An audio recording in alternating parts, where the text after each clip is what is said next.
नमस्कार, बहुत स्वागत है आप सभी लोगों का हमारे समृद्धि आईएएस के यूट्यूब चैनल पर। और अति महत्वपूर्ण जो तथ्यों की श्रृंखला है, इसमें 8वां लेक्चर हमारा ये है।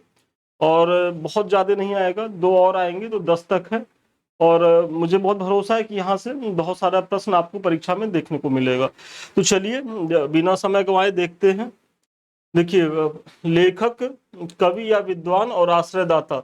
आप लोग जानते ही होंगे कि इतिहास में बहुत से ऐसे कवि लेखक थे और जो महत्वपूर्ण थे, और उनके आश्रयदाता से प्रश्न पूछता है। तो हेमचंद्र थे, ये कुमारपाल के समय में थे।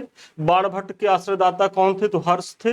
अश्वघोष जो थे वो कनिष्क के समय में थे। और कालिदास जो है वो चंद्रगुप्त द्वितीय के समय में थे, याद रखिएगा। इसी तरीके से हरिशेर जो है वो समुद्रगुप्त से संबंधित रहे हैं। प्रयाग प्रशस्ति हरिशेर की ही रही है।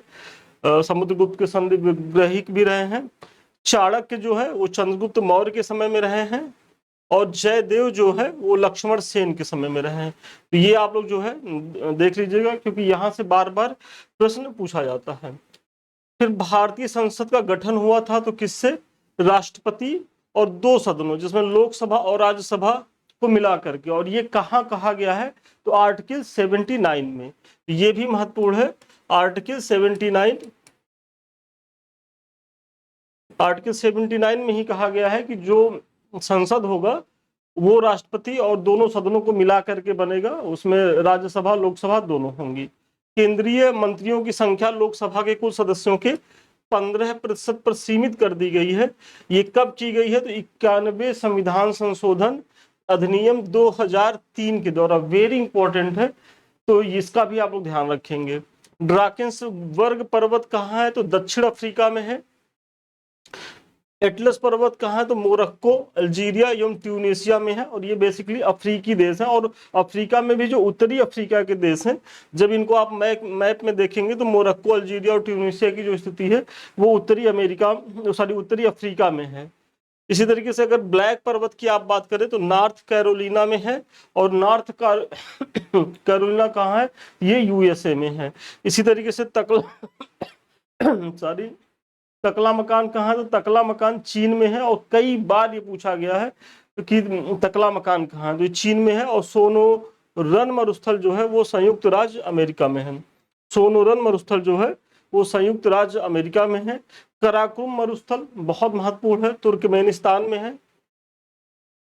कालाहारी मरुस्थल कहाँ है? तो बोत्सवाना, नामीबिया एवं दक्षिण अफ्रीका में है। तो इसकी अवस्थिति को लेकर के भी प्रश्न पूछा जाता है। तो ये जो है अफ्रीका के दक्षिण में स्थित है, क्योंकि ये सारे देश जो है वो दक्षिण में स्थित हैं। इसी तरीके से उष्णकटिबंधीय घास के मैदान कौन से हैं? वेरी इंपॉर्टेंट है। तो लानोज, कैंपास, सेल्वास, पार्कलैंड एवं सवाना, ये सब कैसे घास के मैदान है? तो उष्णकटिबंधीय घास के मैदान है। और देखिए, उष्णकटिबंधीय घास के मैदान और शीतोष्ण कटिबंधीय घास के मैदान, तो 2 जगह से प्रश्न पूछे जाते रहे हैं पीछे। तो उष्णकटिबंधीय का मैंने यहाँ बता दिया, और आगे फिर शीतोष्ण कटिबंधीय के बारे में भी हम चर्चा कर लेंगे। सर्वाधिक लंबी समुद्र तट रेखा किसकी है? तो ये कनाडा की है। आप लोग इसका ध्यान रखेंगे। जनरली रूस भी दिया जा रहता है, और बच्चे रूस की भौगोलिक स्थिति को देख करके रूस लगा देते हैं, तो वो गलत है। कनाडा है जिसकी सबसे ज्यादा समुद्री तट रेखा है। फिर जैव मंडल रिजर्व और अवस्थिति इसका देखते हैं। तो नोकरेक है, बहुत महत्वपूर्ण है। तो ये मेघालय में है। मानस असम में है, आप लोग जान ही रहे होंगे। दिहांग दिबांग कहाँ है? तो ये अरुणाचल प्रदेश में है। इसी तरीके से अगस्ता मलाई केरल में, सिमलीपाल उड़ीसा में। और सिमलीपाल जो है, यदि करंट आप मेरा वीडियो देखे होंगे तो सिमलीपाल अभी चर्चा में रहा है। क्यों चर्चा में रहा है, जल्दी से कमेंट करके आप लोग बताएं, क्योंकि यहाँ से प्रश्न बनने की बहुत संभावना है। इसी तरीके से शीत मरुस्थल जो है वो हिमाचल प्रदेश में कई बार पूछा गया है। और सुंदरबन के बारे में तो आप लोग जान ही रहे होंगे, पश्चिम बंगाल में है। इसी तरीके से जो पदार्थ हैं, कुछ महत्वपूर्ण पदार्थों को देखेंगे और इनका क्या उपयोग हो रहा है। तो एस्पार्टम क्या है? तो ये कृत्रिम मधुरक है। फ्रेयान क्या है? तो फ्रेयान जो है उसका उपयोग होता है प्रशीतक के रूप में। फिर नियोप्रिन क्या है? तो संश्लेषित रबर है। बेनाड्रिल क्या है? तो प्रतिहिस्टामीन है। वेरी इंपॉर्टेंट है। बेनाड्रिल क्या है? प्रतिहिस्टामीन है। पायरीन क्या है? तो अग्नि सामक है, और इसी तरीके से टेट्रा एथिल लेड क्या है, तो एंटी नॉक एजेंट है, और एल्युमिनियम सल्फेट क्या है, तो अग्निरोधी कपड़ा है। तो ये सारा चीज देख लीजिएगा, और यहां से ऐसा कोई भी तथ्य नहीं है जहां से आयोग ने जो है वो प्रश्न पूछा ना हो। 2001-2011 के मध्य जिस राज्य में नकारात्मक जनसंख्या वृद्धि हुई है तो वह है नागालैंड, और नागालैंड 2001 से 2011 के बीच यहाँ की जो जनसंख्या वृद्धि दर है वो ऋणात्मक दर्ज की गई है। तो महत्वपूर्ण फैक्ट है, अनुच्छेद 76 के अनुसार महान्यायवादी, अनुच्छेद 148 के अनुसार नियंत्रक एवं महालेखा परीक्षक, तथा अनुच्छेद 155 के अनुसार राज्यों के राज्यपाल की नियुक्ति कौन करता है, तो राष्ट्रपति करता है। तो देखिए यहाँ पहले तो ये ध्यान रखिए कि अनुच्छेद 76 में क्या है, तो अटॉर्नी जनरल है। फिर अनुच्छेद 148 में क्या है, तो नियंत्रक एवं महालेखा परीक्षक का कैग है, और अनुच्छेद 155 में राज्यपालों की नियुक्ति है। तो ये तो आर्टिकल जान लीजिए कि कौन किसमें है, और फिर इन सबों की नियुक्ति कौन करता है, तो भारत का प्रेसिडेंट करता है। फिर इसी तरीके से भारत के राष्ट्रपति को अध्यादेश जारी करने की जो शक्ति प्रदान हुई है तो वो किसके तहत प्रदान हुई है, तो 123 आर्टिकल 123 के तहत जो है जो अध्यादेश भारत का राष्ट्रपति जारी करता है तो वो आर्टिकल 123 मतलब 123 के तहत जारी करता है।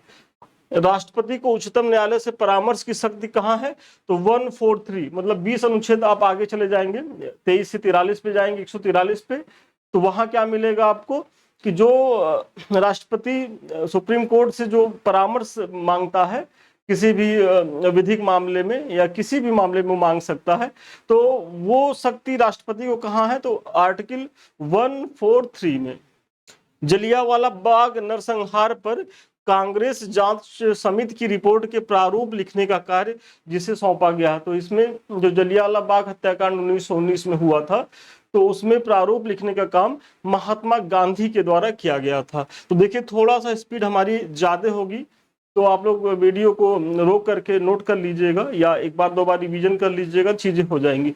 स्पीड थोड़ा ज्यादा इसलिए है क्योंकि परीक्षा अब कितना दिन बचा है और हम भी चाह रहे हैं कि एक दो दिन पहले ही आपको सारा वीडियो देख के खत्म कर दे, तो इसलिए थोड़ा थोड़ा फास्ट चल रहा है और ज्यादा से ज्यादा जो है मैटर देने का प्रयास कर रहे हैं। भारतीय राष्ट्रीय कांग्रेस से कराची अधिवेशन 1931 में जो हुआ था को महात्मा गांधी की लोकप्रियता व सम्मान की पराकाष्ठा किसने कहा था, तो सुभाष चंद्र बोस ने कहा था। और आप लोगों को कमेंट करके ये बताना है कि कराची अधिवेशन की अध्यक्षता किसने की थी। मैंने पीछे बताया है और जो भी सीरियस बच्चे होंगे उनको पता होगा, तो आप लोग जल्दी से कमेंट करें और इससे हमको ये पता लगेगा कि आप लोग जो है कितनी सीरियस तरीके से तैयारी कर रहे हैं।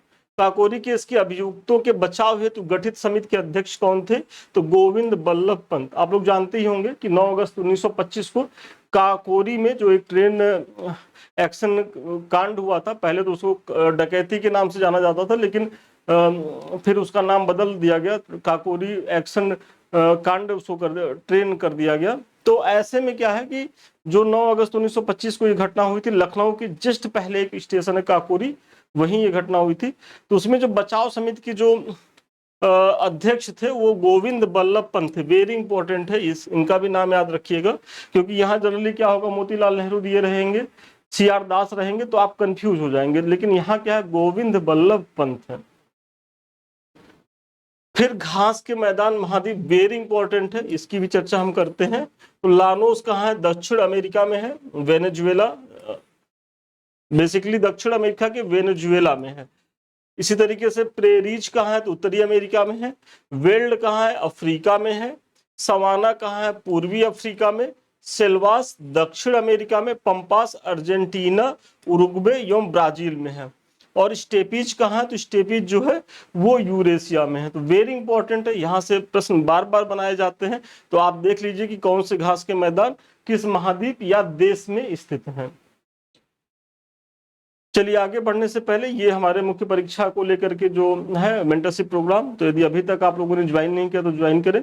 क्योंकि मुख्य परीक्षा की बहुत सिस्टमैटिक तरीके से यहाँ तैयारी करवाई जा रही है। डेली प्रश्न दिए जाते हैं, आपके उत्तर का मूल्यांकन होता है, इसी तरीके से जो भी कमी रहेगी बताई जाएगी, फिर आपको मॉडल आंसर दिया जाएगा। और यहाँ करीब हमारा ये टारगेट है कि हम 750 प्लस प्रश्न जो है प्रत्येक पेपर से मिला के करा दें, ताकि जब आप परीक्षा में जाएं तो इतने प्रश्नों के साथ बहुत सहज स्थिति में रहें। तो नंबर फ्लैश कर रहा होगा, आप वहां से फोन करके जुड़ सकते हैं बैच से। देखिए, फसल और बीमारी आरओ में कई बार पूछता था ना कि किस फसल से कौन सी, मतलब फसल में कौन सी बीमारी लगती है। तो देखिए, बाजरा में कौन सी बीमारी लगती है, तो हरित बाल रोग लगता है। इसी तरीके से चना में कौन सा लगता है, तो उगठा या विल्ट रोग लगता है। गेहूं में करनाल बंट, काला कीट तथा स्मट या कवक जनित, ये सारी जो बीमारियां हैं ये गेहूं में होती हैं। अगर पीत वर्ण सिरा आ जाए या येलो वेन मोजेक, तो ये भिंडी की बीमारी है, मतलब भिंडी में ये बीमारी लगती है। उसी तरीके से आलू में क्या है, तो आलू में ब्लैक हार्ट जो ऑक्सीजन की कमी से होता है। ये भी कई बार पूछा है कि जो आलू में ब्लैक हार्ट वाली डिजीज होती है वो किसके कमी से होता है, तो वो ऑक्सीजन की कमी से होता है। और धान में कौन सा है, तो टुंगरो रोग होता है और ये विषाणु जन्य होता है। इसी तरीके से सरसों में जो है सफेद कीट होता है, और सरसों में तो आप लोग देखते होंगे कि जब उस पर फूल लगता है तो सफेद सफेद तमाम चीजें उसमें घेर लेती हैं, तो वो कीट होते हैं और ये कवक जनित होता है। इसी तरीके से मक्का में क्या होता है, तो सफेद कली, पत्तियों के शीर्ष का सफेद होना, और ये किसकी कमी से होता है, तो जेडन मतलब जिंक की कमी से होता है। तो बहुत महत्वपूर्ण है, आप लोग इसको भी आप लोग देख लें और नोट कर लें, क्योंकि एक दो बार आप इसका रिवीजन कर लेंगे तो ये फिर भूलेगा नहीं। अब कभी कभी आयोग करता है, क्या पूछ लेता है कि जो भारत के महत्वपूर्ण राज्य हैं उनका गठन कब हुआ है। तो सबसे पहले बहुत बार पूछा नागालैंड के बारे में, तो आप नागालैंड को देखिए 1963 में गठन हुआ था। फिर हरियाणा देखिए 66 में आया था, और मणिपुर 1972 में आया था। सिक्किम 75 में आया था, गोवा 1987 में आया था। और इसी तरीके से छत्तीसगढ़ कब आया, तो 1 नवंबर 2000, उत्तराखंड 9 नवंबर और झारखंड 15 नवंबर। तो एक बार तो यही दे दिया था। और सबसे जो लेटेस्ट राज्य बना है वो तेलंगाना 2 जून 2014 को। तो आप लोग इसको भी देख लेंगे। ये याद रखिएगा, छत्तीसगढ़ पहले आता है 1 नवंबर, उत्तराखंड 9 नवंबर और झारखंड 15 नवंबर 2000 को। देखिए, अयस्क और ये तत्व यहां होना चाहिए। तो कोरंडम बॉक्साइट या क्रायोलाइट, ये एल्युमिनियम के जो है अयस्क हैं। कौन है, बॉक्साइट, कोरंडम, क्रायोलाइट एल्युमिनियम के अयस्क हैं। इसी तरीके से लोहा के अयस्क कौन कौन है, तो हेमेटाइट और मैग्नेटाइट। हेमेटाइट और मैग्नेटाइट लोहा के अयस्क हैं। तांबा के कॉपर पायराइट और क्यूप्राइट ये तांबा के हैं। यूरेनियम का तो प्लिच ब्लेंड आप लोग जान ही रहे होंगे। लेड का गैलेना और कैल्शियम का जो है जिप्सम या डोलोमाइट। तो बहुत बार पूछा गया है, आप लोग इसका भी ध्यान रखेंगे, यहां से भी प्रश्न बने हैं। चलिए, सतलज मतलब मुख्य जो नदी है भारत की और उसके उद्गम स्रोत के बारे में हम चर्चा कर लें। तो सतलज जो है, सबसे पहले तो सतलज के बारे में जान लीजिए कि ये भारत की एक महत्वपूर्ण नदी है और तिब्बत के मानसरोवर के निकट राक्षस झील से निकलती है। तो ये इसके लिए महत्वपूर्ण हो गया। इसी तरीके से गंगा क्या है, तो गंगा जो है वो पूर्ववर्ती अपवाह का उदाहरण प्रस्तुत करती है, क्योंकि इसके अपवाह के बारे में भी बात पूछा गया है। और हिमालय के गोमुख नामक स्थान पर गंगोत्री हिमनद से निकलती है। इसी तरीके से नर्मदा अमरकंटक अनूपपुर मध्य प्रदेश, मतलब अमरकंटक की जो पहाड़ी है अनूपपुर जिले में, वहां से निकलती हैं। सोन जो है अमरकंटक की पहाड़ियों से ही निकलती है, मतलब नर्मदा सोन का उद्गम स्थल क्या है, तो अमरकंटक की पहाड़ी है।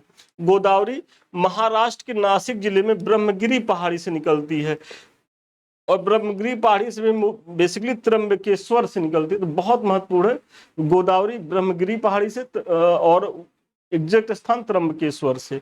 और कावेरी कर्नाटक के कुर्ग जिले से ब्रह्मगिरी की पहाड़ियों से उद्गम दक्षिण की गंगा कहते हैं। तो ये भी कावेरी भी देखिए कर्नाटक के कुर्ग जिले में ब्रह्मगिरी की पहाड़ियों से ये भी निकलती है, और इसे जो है कावेरी को दक्षिण की गंगा कहते हैं। फिर मीठी नदी मुंबई स्थित बिहार झील से निकलती है, और एक बार प्रश्न पूछा भी गया था। और इसी में पोवई जो झील है का पानी बाद में इसमें मिल जाता है। तो बेसिकली ये याद रखिए कि मीठी नदी जो है वो मुंबई स्थित विहार झील से निकलती है। मुंबई में एक विहार झील है, उसी से मीठी नदी निकलती है। और महानदी कहाँ से निकलती है? तो छत्तीसगढ़ के सिहावा पहाड़ी से। महानगर कहाँ से निकलती है? तो छत्तीसगढ़ के सिहावा पहाड़ी से। चलिए नदी और नगर को देखते हैं। तो टेम्स और टेम्स नदी के तट पर कौन सा नगर बसा है? लंदन। जैसे हमारा दिल्ली जो है यमुना में है, इसी तरीके से लंदन टेम्स पे है। सेल्त जो नदी है इस पे एंटवर्प नगर है। राइन नदी पे रॉटरडैम है। इल्बे पे हैम्बर्ग है। सीन नदी पर पेरिस है। और पोटोमैक पर वाशिंगटन डीसी है। जो यूएसए की राजधानी वाशिंगटन डीसी है, तो वो कहाँ है? तो पोटोमैक नदी पर है। और नील जो नदी पर है खार्तूम है। और हडसन नदी पर न्यूयॉर्क है। और स्प्री नदी पर बर्लिन है। वेरी इंपॉर्टेंट है, आप लोग नोट कर लीजिए, यहां से कई बार प्रश्न पूछे गए हैं। फिर विद्रोह और स्थान। तो सबसे पहले तो आप विद्रोह देखिए और इसका समय भी देखिए, क्योंकि होता क्या है कि आपसे क्या करता है कि 4 विद्रोह दे देगा और सामने जो है वो समय दे देगा, कह देगा कि इसको आप मिलाइए। तो बच्चे जो है ये स्थान जानते हुए भी चूंकि टाइम नहीं जानते हैं तो गलत कर देते हैं। तो जो मुख्य विद्रोह है देख लेते हैं। तो सबसे पहले मोपला विद्रोह है, ये 1921 ईस्वी में हुआ था। कहाँ हुआ था?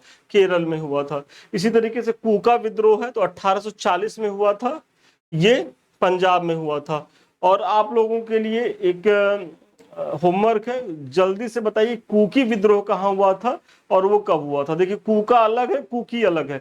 तो कूका को तो मैंने बता दिया 1840 ईस्वी में। कहाँ हुआ था? पंजाब में। कुकी भी देख लीजिए, क्योंकि जनरली कूका कुकी दोनों आते हैं प्रश्न में, तो इसीलिए मैंने कुकी को छुड़वा दिया ताकि आप लोग भी कुछ जो है अपने दिमाग को थोड़ा सा परिश्रम दें, उस पर काम करें। तो चुआर विद्रोह 1768 ईस्वी में हुआ था और ये हुआ था मिदनापुर। मिदनापुर कहाँ है? पश्चिम बंगाल में। सन्यासी विद्रोह 1763 ईस्वी में बंगाल में हुआ था। पालीगरों का जो विद्रोह हुआ था 1790-91 में हुआ था और तमिलनाडु में हुआ था। और एक बार तो यही पूछ लिया था ये ये पॉलीगर कौन थे? तो पॉलीगर पे भी प्रश्न आया, तो आप लोग जल्दी से कमेंट करिए कि पॉलीगर कौन थे। और नील विद्रोह 1859-60 में हुआ था, बंगाल में हुआ था। और इसी तरीके से पाबना जो विद्रोह हुआ था 1873 से 76 के बीच हुआ था, ये भी पाबना बंगाल में हुआ था। तो ये भी बहुत महत्वपूर्ण है, आप लोग इसको भी देख लेंगे।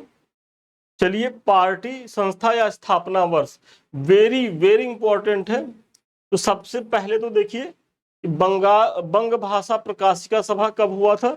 तो 1836 में। बंग भाषा प्रकाशिका सभा का गठन कब हुआ था? 1836 ईस्वी में। लैंड होल्डर सोसाइटी 1838 में। Land holder society 1838। Bengal British India society 1843। Indian league 1875। Veda Samaj 1864। CPI की स्थापना कब हुई थी? तो सीपीआई की जो स्थापना होती है 1920 में, मतलब कम्युनिस्ट पार्टी ऑफ इंडिया, मतलब कितनी पुरानी है। और कांग्रेस की स्थापना कब हुई थी? तो 1885 में हुई थी। एआईडीएमके की स्थापना कब हुई थी? तो 1972 में हुई थी। ये भी बहुत महत्वपूर्ण है। बेसिकली ये तो बहुत महत्वपूर्ण है, यहां तक तो कई बार पूछा गया है ये सारे, इसको भी आप लोग ध्यान रखेंगे। घाटी और राज्य। तो सबसे पहले तो आइए देखते हैं कि नीलांग घाटी कहाँ है? ये उत्तराखंड में है। इसी तरीके से सांगला और कुल्लू कहाँ है? तो सांगला और कुल्लू जो है, देखिए कुल्लू आ जाएगा तो हिमाचल प्रदेश आप लगा देंगे, घूमने जाते हैं कुल्लू मनाली। लेकिन अगर सांगला आ गया तो इसलिए थोड़ा सा गंभीरता से पढ़िए चीजों को, क्योंकि आयोग भी जान रहा है कि बच्चे खूब कुल्लू मनाली घूम लिए हैं अभी गर्मी में, तो वो कुल्लू नहीं पूछेगा। अगर वो पूछेगा क्या पूछेगा? सांगला पूछेगा। फिर इसी तरीके से मरखा घाटी जो है ये लद्दाख में है बेसिकली, अब बहुत महत्वपूर्ण है। यूथांग घाटी कहाँ? कई बार पूछा गया है यूथांग के बारे में, तो सिक्किम में है। इसी तरीके से शांत घाटी कहाँ है? केरल में है। और जूकू जो है वो नागालैंड में है। तो बहुत महत्वपूर्ण है ये सारे। अम्ल वर्षा के लिए उत्तरदायी है क्या है? तो सल्फर डाइऑक्साइड और नाइट्रस ऑक्साइड। कंफ्यूज मत होइएगा, सल्फर डाइऑक्साइड और नाइट्रस ऑक्साइड जो है ये अम्ल वर्षा के लिए उत्तरदायी होते हैं। ग्रीन मफलर किससे संबंधित है? तो ग्रीन मफलर जो है वो ध्वनि प्रदूषण से संबंधित है। ग्रीन मफलर ध्वनि प्रदूषण से संबंधित है। वायु प्रदूषण का संकेतक पौधा कौन सा है? तो लाइकेन है। और इसी तरीके से स्माग, ओजोन तथा पैन है कौन है? ये द्वितीयक प्रदूषक है, क्योंकि प्रदूषक में आप जानते होंगे कि एक प्राथमिक होता है, द्वितीयक होता है। तो ओजोन, स्माग और पैन ये सारे जो हैं ये द्वितीयक प्रदूषक हैं, तो इसका भी आप लोग ध्यान रखेंगे। फिर आइए देखिए झील और उनकी अवस्थिति, मतलब जो प्रमुख झीलें हैं और उनकी अवस्थिति पे देख लेते हैं। यहां से भी कई बार प्रश्न पूछा है।